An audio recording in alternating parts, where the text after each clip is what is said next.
next month? Yes. We're going to senior engineer.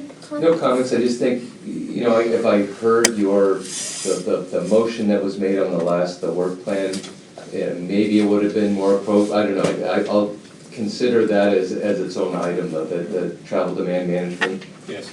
so, Yes. that's all I have. Kat? Traffic safety comments, commissioner comments. So each of us will go, if you have any additional comments, any agenda item that you would like to put on, and we'll vote on it to put on, and anything. So Commissioner Perez? I would just like to recognize Sergeant Boyce and just thank you for your service and also providing information on Hope's traffic. Thank you, sir. And I'm new here, but I don't know if any of the speakers today had something that, you've probably looked at those areas before, so I'm not gonna put it on the agenda, but just as a reminder to the rest of you, if anybody who spoke today had something that they wanted on the agenda, if you think it's appropriate, I'd say put it on. I do wanna put an item on the agenda, but I'll wait till next month to do it. Commissioner Perez? I just wanted to follow up on a question I had last month to see if anything else was done.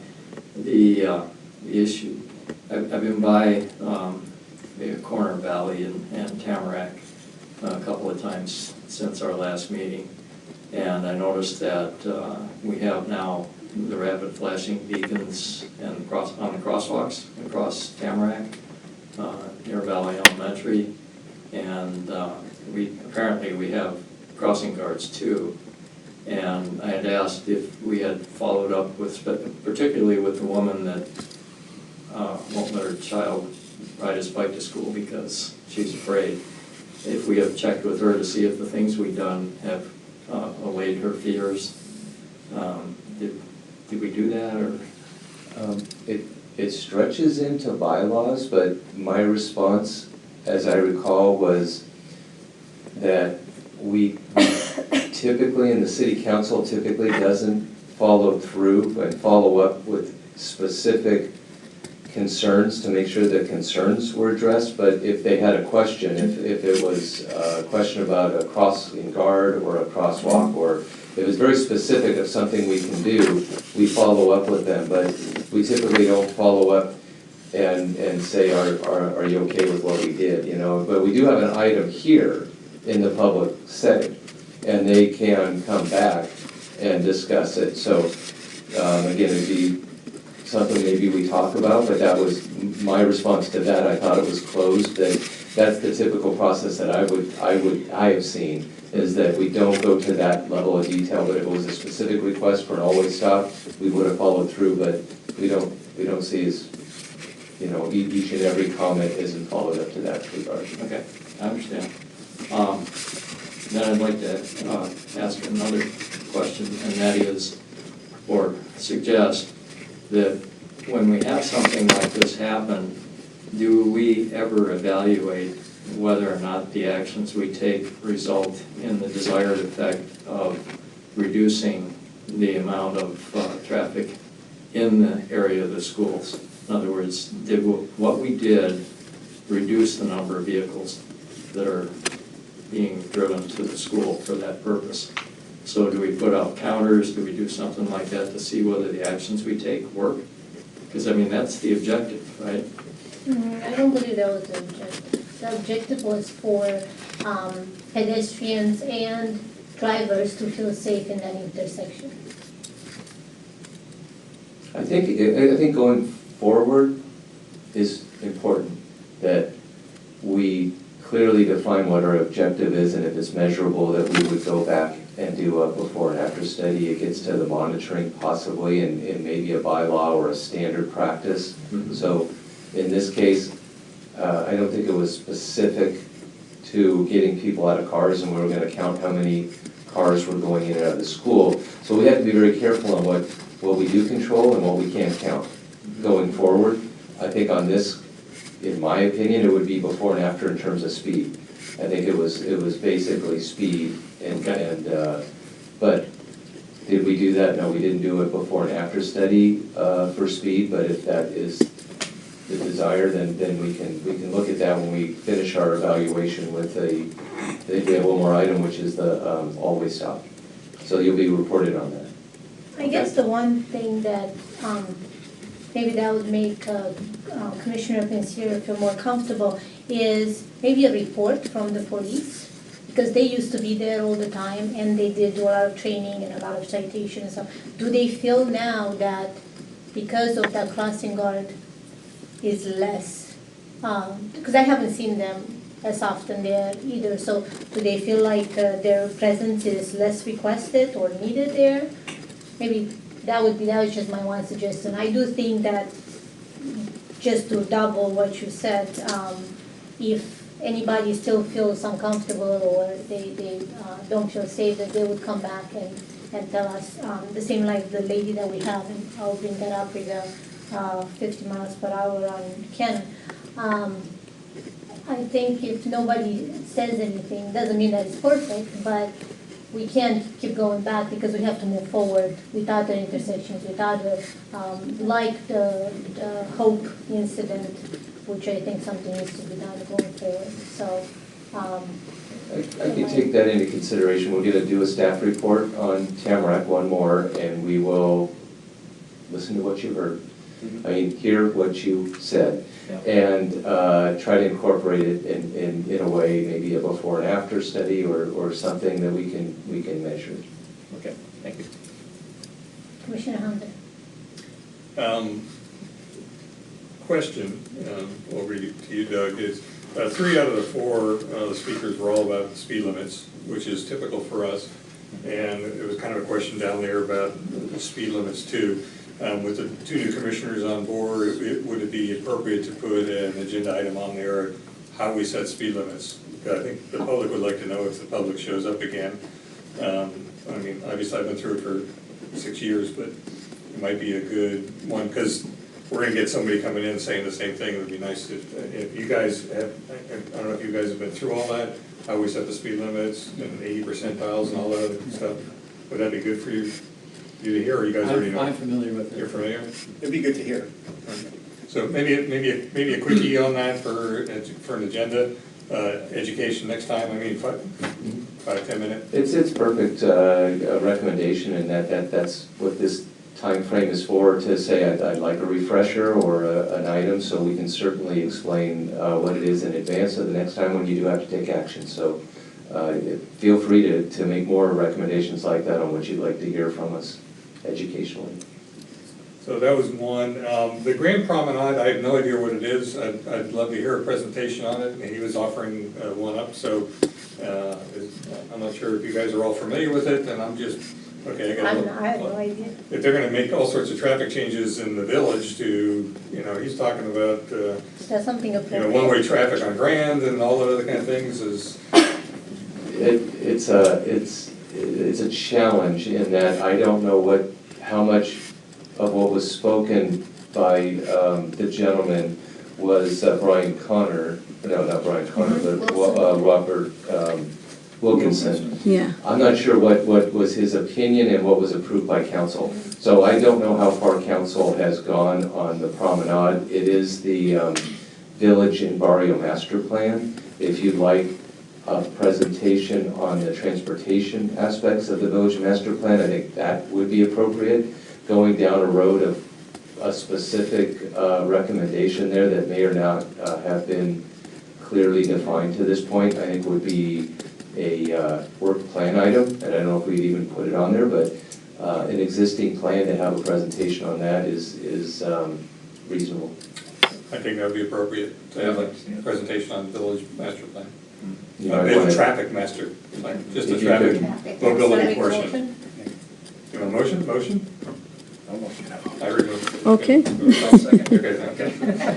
Okay, so Commissioner Hunter made the motion to put on the agenda item a presentation about the Village and Master. Village and Village Master traffic plan. traffic plan. That's the math. And Traffic Commissioner mobility. Pensier seconded. And now we're gonna get to vote. Mm-hmm. Ooh.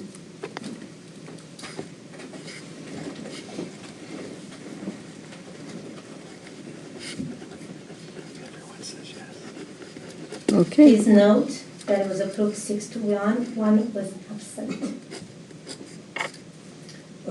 Another speaker talked about colored stones being illegal on near Grant and Roosevelt.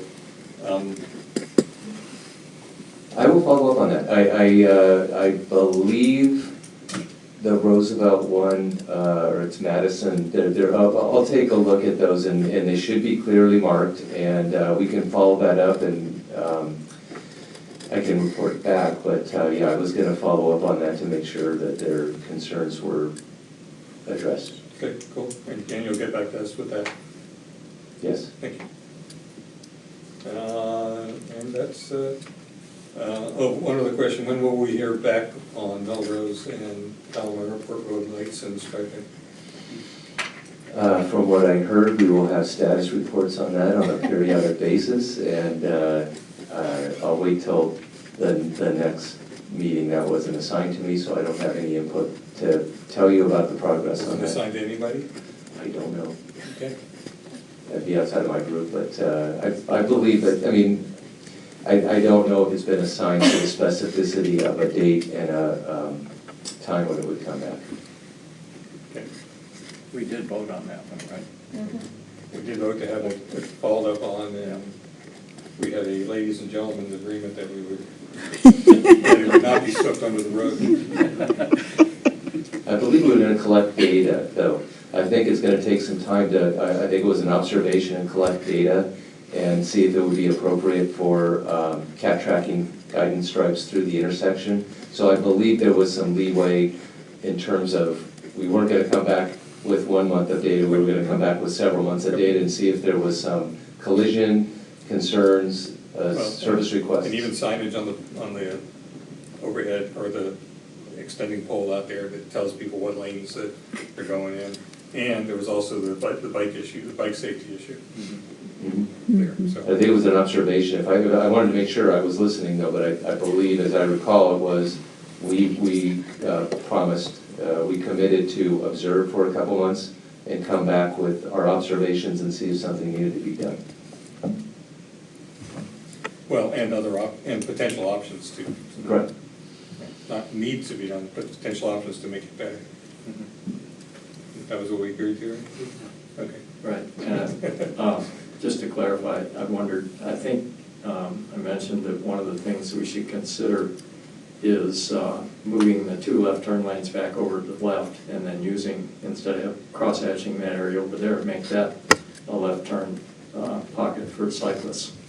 And that would help push the motorists over to where they needed to be to. I'll bring that to the attention. I don't know if we did that in the motion, but I'll bring that to the attention of staff to make sure that's in their consideration when they deliberate what to bring back. And it's data driven. I actually gave you a picture of that, as you recall. Yeah, I don't remember if that was the motion, but I will point that out, that should be included. That was part of the bike deal, so. Yeah, just as a comment, I've been through that area now a couple of times in the last month, and so I've watched through a complete cycle while I was on Palomar Airport Road, and it's exactly as you stated.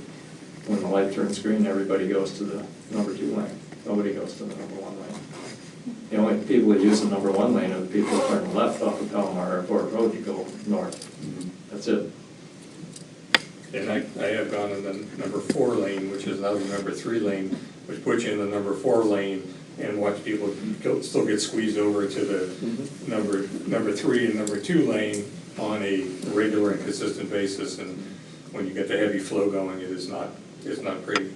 And I think I'm getting concurrence from the police department over here too at the same time, so. I've seen that as well. But I did notice too that there is some guidance striping that starts and then it stops. So I am hearing what you have to say. Gonna transfer the message. Yes. Thank you. Vice Chair? First of all, I'd like to thank Doug. You really did a good job tonight. I know the volume alone was difficult. But yeah, thank you. My pleasure. The other thing is, I have a question for you, Mr. New PD point of contact.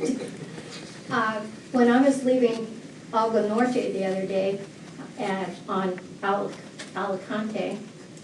We go north of Poinsettia. The speed limit is only 30 miles an hour. What is the speed limit on south of Poinsettia there? I want to say it's 50. Am I correct? It's 40. It's 40. Well, I was wondering because there is absolutely no driveways between the park at Poinsettia north to Garden View. And it's 30 miles an hour? We actually changed that a couple of years ago, it was 35. I can't do 30 miles an hour in that, there's nobody there. So, It had to do with the curve and lines of sights and leaving the park and complaints, so it was measured and we were actually able to drop it down to 30. So it's his fault. It is my fault. It's your fault. yeah. Hey, I'm the one who fights against dropping the speed limit, so most of the time. That one, normally I like to drop, but that one took my breath away.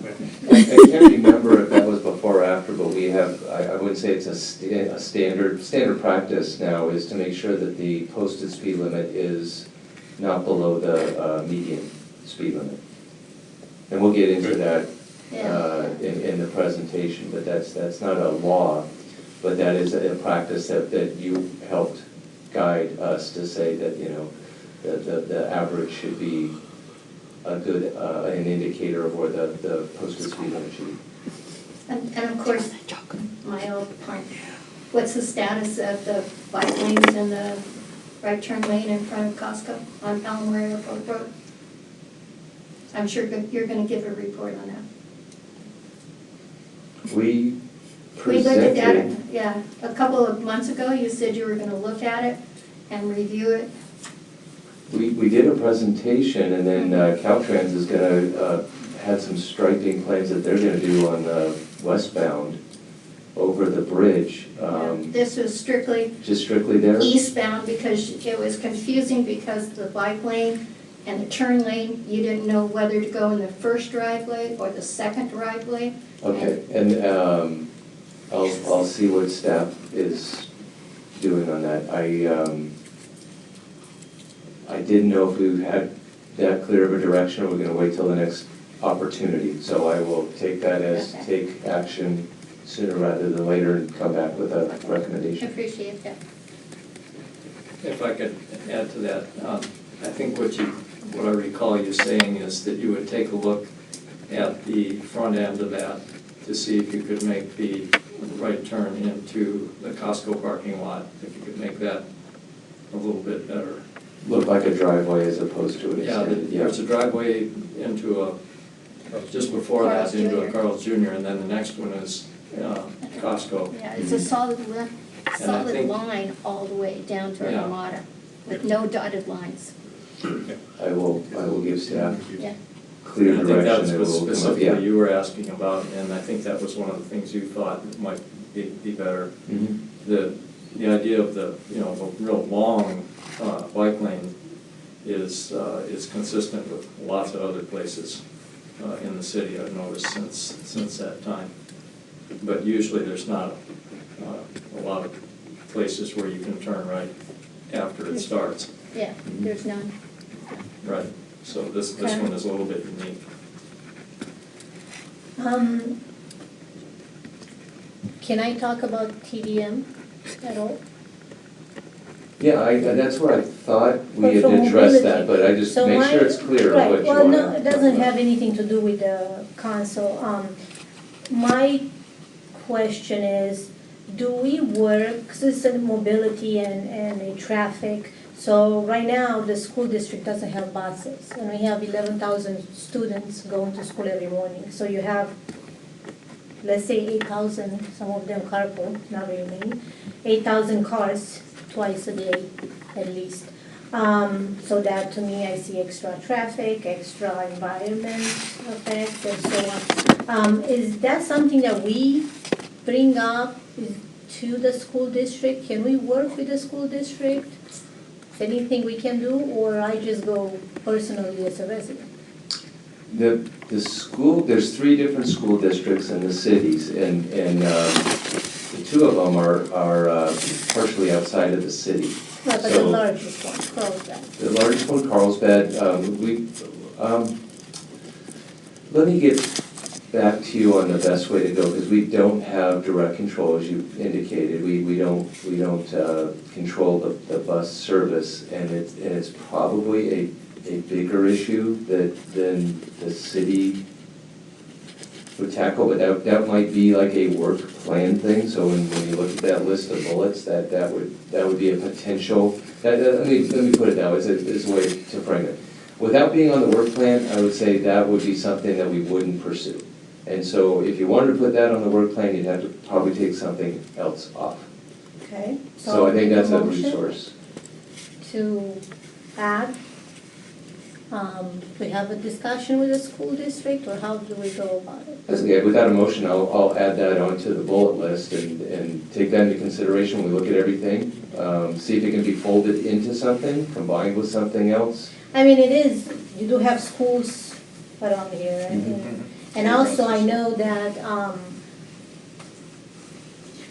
it went back from council, the TDM, they did include buses and other, and school buses. But I was just wondering if we can bring that discussion, because again, we have thousands and thousands of cars each day. And I know there's a budget issue and all that, but I would like at least to know the reason of why, which one is it worth it? Is it saving the money and the budget versus the extra potential crashes, environmental impact, and everything else from having these thousands of cars every day?